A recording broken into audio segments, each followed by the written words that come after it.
Olá a todas e todos, eu sou Yara Alves, doutoranda do Programa de Pós-Graduação em Antropologia Social da USP, professora da Universidade Estadual de Minas Gerais.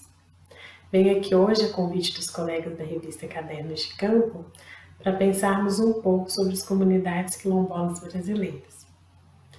Eu venho pesquisando comunidades quilombolas no Vale do Jequitinhonha, Minas Gerais, desde 2009, e encarei o desafio colocado pelos colegas de pensarmos novas formas de produção e disseminação do conhecimento durante a pandemia do Covid-19.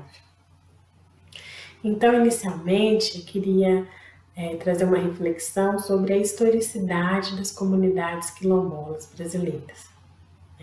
Para além de um conceito histórico de quilombo, que poderíamos pensar sobre a nossa formação nacional a partir da relação com o continente africano. Então, durante aproximadamente 3 séculos e meio, as Américas receberam cerca de 12 milhões de africanos escravizados e o Brasil recebeu mais de 5 milhões desses 12. Então, somos um país com uma expressiva formação africana em nossas origens, que está presente nas mais diversas partes da nossa vida cotidiana. Então, seja pelas relações sociais, culturais, linguísticas, políticas, e também na relação com as comunidades quilombolas.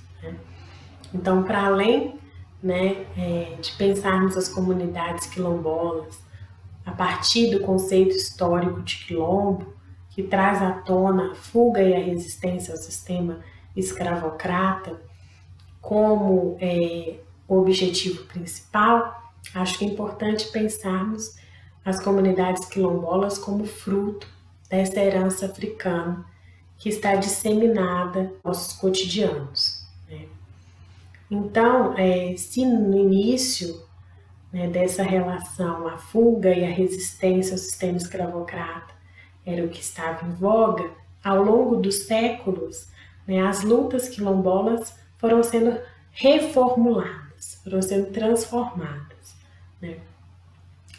Atualmente, é importante dizer que a Fundação Cultural Palmares aponta aproximadamente 3.300 comunidades quilombolas no Brasil, com o processo de autorreconhecimento oficializado, ou seja, existem outras comunidades que esse processo ainda está em curso, então esse não é o número total das comunidades quilombolas no Brasil.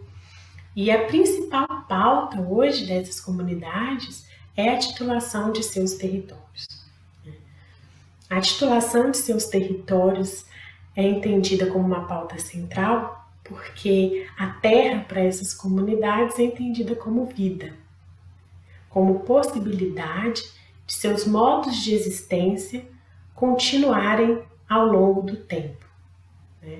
Então, é muito diferente de uma relação monetarizada com a terra, uma relação mercantil, mas é uma relação que envolve ancestralidade, hereditariedade, memória e diversas práticas específicas desses grupos que estão espalhados em todo o Brasil. Então é importante dizer que, assim como outras comunidades tradicionais brasileiras, a garantia de que essas terras sejam asseguradas como oficialmente dessas comunidades é a garantia dessa existência específica no mundo, certo? Então, o que acontece hoje são inúmeros conflitos, de ordens diversas, mas com latifundiários, com a mineração e até mesmo com o Estado, como por exemplo o caso da base de Alcântara, que essa propriedade da terra ela é questionada, né? E ela não é só questionada, como ela gera mortes, conflitos e dinâmicas de violência. Então é importante marcar que essa existência, esses modos de existência são também a possibilidade de viver uma vida digna e tranquila nessas terras. Nos últimos anos, os conflitos agrários têm atingido uma proporção muito expressiva e alta, e as comunidades e as lideranças quilombolas não deixam de participar desses números, né?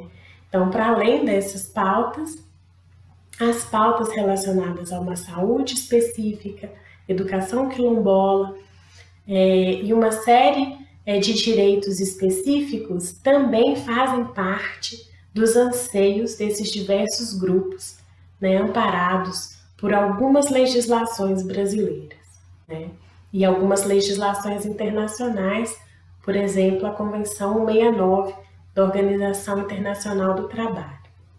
Nesse sentido, esse contexto, né, atual aponta a necessidade de uma série de enfrentamentos diários desses grupos, né?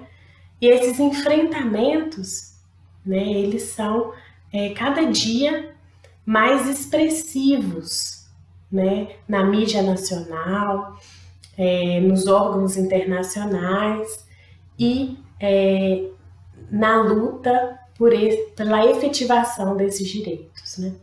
Então era isso um pouco que eu acho que seria interessante de pensar, né, nesse atual momento, né, que essas comunidades estão sendo colocadas diante de desafios grandes, como a própria pandemia do Covid, né, que assola realidades onde o saneamento básico não é garantido, né, o acesso à água e a bens de higiene como sabão e álcool em gel não é simples e disseminado por falta de recursos materiais, né? Então, eu acho que fica aqui, né, essa tentativa de pensar como que esses grupos estão enfrentando não só todos os desafios atuais e recentes, mas também essa nossa situação mais direta agora com a pandemia do Covid.